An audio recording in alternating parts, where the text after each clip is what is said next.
Welcome everybody to the 2019 Audi e-tron Quattro. This is the first all-electric SUV from Audi, and there is so much to talk about with this car. I've been able to live with it for the past 2 days with thanks to Glenmore Audi that let me take their demo away with me out to the mountains and really play around with it and discover a lot that I think if you're looking to buy this sort of vehicle, you need to know. So here's what we're going to do. We're going to go for a full in-depth drive. I'm going to share all of the information regarding the different drive modes, the charging times, what this car is like to live with, and what is it like as an Audi product. And then at the end of the video, I'll place it in my ranking system to not only compare it against the rest of the Audi lineup, but other compact SUV electric cars as well. So let's start off with the basic facts and figures. Here we have a 95 kilowatt hour battery pack, and when you buy an e-tron, you'll have a few different ways of charging it up. Audi will give you the level 1 charger, that's any household plug, and then the 9.6 plug-in charger, that's what you'd use to power your fridge or a stove, something like that. And with both of those charging times, you're looking at 10 hours for the 9.6 kilowatts, and around 95 hours for the level 1 charger. Those usually go at 1.2 kilowatts. So if you're somebody that's buying an electric car and you don't have immediate access to the latest charging infrastructure in your home or an office, buying this e-tron, but any other electric car, is still a bit of a challenge. But when you go for the e-tron, Audi includes a 2-year complimentary plan to use Electrify Canada's fast charging network. It has the 150 kilowatt charge capability that will take an e-tron from 0 to 80% charge in 30 minutes. And the e-tron is of course all-wheel drive with 2 electric motors, one for each axle, and each of them have their own 1-speed transmission. And the power this thing makes is actually fairly interesting. In standard driving mode, this car makes 335 horsepower and 414 pound-feet of torque. Fairly reasonable, not quite as potent as some of the other cars on the market, but you have something called the boost function, where sliding from drive to sport or going into dynamic mode, you'll unlock an additional power reserve for this battery pack. That then adds more power and torque to the e-tron's capability, taking it now to 402 horsepower and 490 pound-feet of torque. In both modes, Audi claims that the top speed is 200 kph, and you'll get to 0 to 100 in 5.7 seconds. As with any other electric car, this e-tron has the regenerative braking system, where under braking, a little bit of electricity is being fed back into the battery pack. Going down this hill right now, I've already got another 2 kilometers of range, and you can adjust how this regenerative braking system works. When you're driving along normally, the brake pedal doesn't engage. It doesn't act like a lot of other electric cars I have. It's more traditional to what we expect out of any gasoline-powered car. There's a little bit of this car slowing down, giving that almost engine braking effect. But if you double tap on the minus paddle that you have behind the steering wheel, you'll take it from a halfway mode to a fully engaged regenerative braking system. I personally love using the regenerative brakes as much as I can. The fun between hybrids or EVs is that with the regenerative braking system, you're making more electricity as you drive along, more energy that can get you where you need to go. And that's something you can't do with a gasoline car, just can't create more fossil fuels out of thin air. And this e-tron is actually capable of towing up to 4,000 pounds. I know Audi got a little bit of flack, a little bit of disappointment that the claimed range for this e-tron is 329 kilometers, 204 miles. That isn't up to the snuff of something like a Model S or Model X, of which this car competes against in terms of price. But I'll tell you that when I got into this car, it had a full charge, 329 kilometers. I then went for about a 25-minute drive into city, constantly speeding up and slowing down. And when I got out of the car, I had 335 kilometers indicated. The lifestyle of any electric car driver is going to come down to your day-to-day use. I'd probably put another 35 kilometers of electric charge just with the only free charging spot that I have in my hometown. And I really haven't felt any sort of range anxiety, any worry that I'm not going to make it anywhere. But this is where the different driving modes for the Audi really come into play. You have an assortment of different driving modes of which you can change with the rocker panel just below your touchscreen for your climate control. You'll go from an off-road to an all-road to an efficiency, comfort, auto, dynamic, and then individual. Depending on which mode you're in, the air suspension will raise or lower. The lowest setting, the efficiency and the dynamic, drops the car 26 millimeters, and then for the all-road and off-road mode, that rises 50 millimeters. So for long highway cruises, I've been keeping this car in efficiency, gets it into the lower suspension mode, reduces the drag, makes it more efficient. But then there's another option you can tick called range mode, where the true range anxiety is kicked in. You don't think you're going to make it. You select this button here, and this now locks off a lot of the Audi comfort systems to try and eke out every last electron possible to get you where you need to go. I haven't resorted to using that mode yet, but let's just have a look at it and see what functions it kills for us here.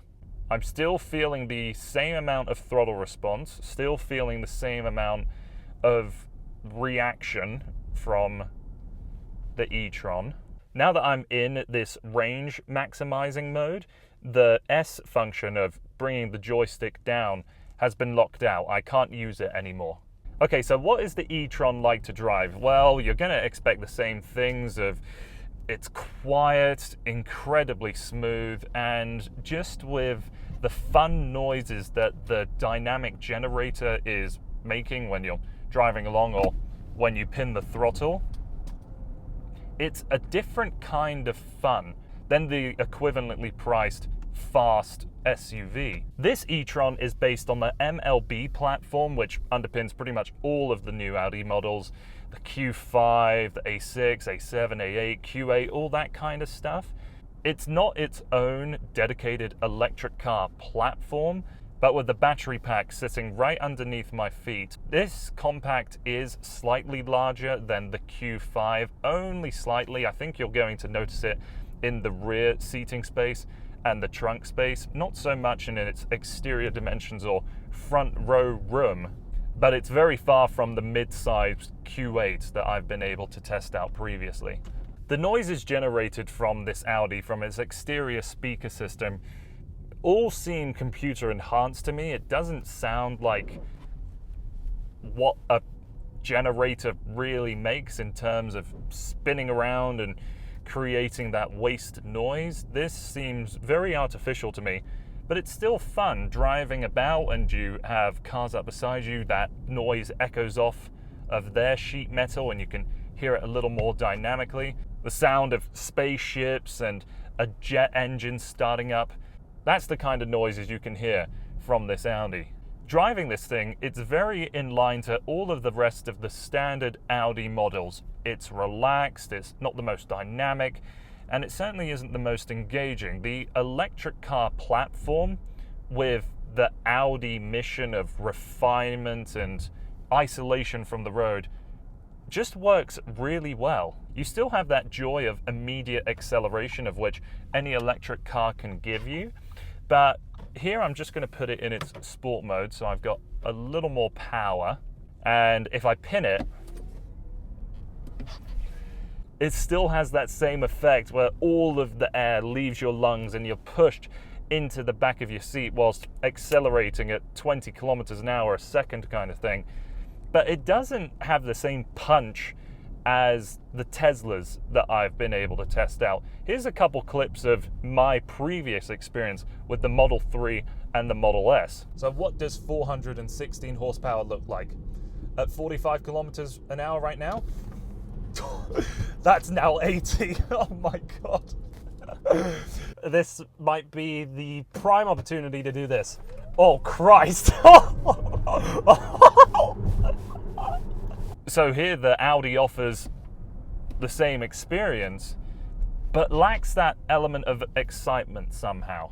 If you're familiar with the latest Audi products, again, the A6, A7, A8, all that kind of stuff, then the interior of the e-tron is going to be very familiar. It doesn't seem like a radical departure from the current Audi lineup. It doesn't feel like I'm speaking to you from the year 2053 with technology that's impossible to understand. There are a few things that are done differently with the e-tron. For example, look how these door handles are housed with this quite beautiful diamond shape, and you slip your hand into them. Love that. The Alcantara that you'll see in a lot of the modern Audi products is extended even further to stretch all the way right to the door hinge itself. There's a little bit of black plastic surrounding the two touch screens and just behind the steering wheel. Not as much as what there is in something like, the A6 or A7, of which I took complaint with. Here it's a soft plastic of where that black plastic is, and I think I actually prefer this. Just above that you'll see the e-tron badge that will light up at night, as well as an element right beside it. I love the design of this steering wheel. The seats are excellent. They have the massaging function in this specific vehicle. Perhaps the only odd thing you're going to encounter with this e-tron is how you select park, drive, reverse, and neutral. It's this silver portion that's attached to this floating handrest where you'll push down to go into drive and sport, push up to get in reverse, and then a button on the side to select park. It feels like a very natural system, easy to learn. So again, being in this vehicle doesn't seem outlandish at all. And just behind that, you'll have your console of where you'll store your phone. You've got the wireless phone charger on the side, the cup holders, and this covered center console. Because this space is open, it adds an airiness to the car in a way. Really love the way this looks. The ambient lighting strip along the metal is very prominent here. There's a few disappointments with this cabin though. There's a couple of hard touch plastics in many crucial points, and this has the extended leather package where we've got a little more leather down just where I rest my thighs and on top of the dashboard. I think they could have done more. I think they could have put leather up here. I mean, this is the squidgiest, softest plastic I've ever come across. It's really nice, but to have that as the extended leather package as well would sell this space a little better, in my opinion. But outside of that, everything is so rigid and solid and beautiful.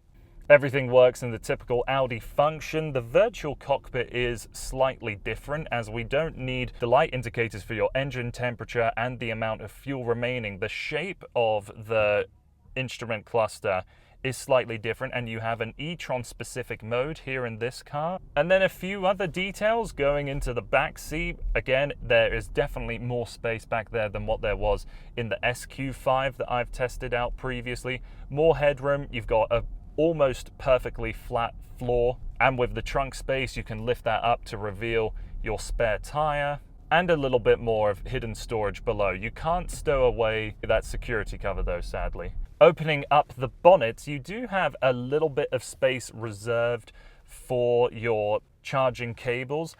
I know some people out there would be disappointed where we look at something like a Tesla and that opening of the bonnet reveals a massive amount of space, but you have to remember this is based on a traditional car platform. It wasn't built up to be an electric car in the same way that all of Tesla's products are. In Canada, you'll have two different trims to choose from, the entry-level Progressive and then the Technic. For the Progressive, there's a lot of technology in there that anybody buying a modern Audi will want. The dual touchscreen setup, the LED matrix lights that have their obligatory dance welcoming you to the car whenever you lock and unlock it, the panoramic sunroof, the heated front seats and steering wheel, the ambient lighting, the air suspension, the virtual cockpit, and the quad zone climate control system. Going into this car, we'll have the heads-up display, the 360-degree cameras with the Audi augmented reality. Here we've got the e-tron, the heated rear seats, the wireless phone charger, the ventilated front seats. And a little bit of an annoying thing with how Audi has optioned up another one of its packages that's available here, the adaptive safety package with the adaptive cruise control. for some reason, removes the heated steering wheel.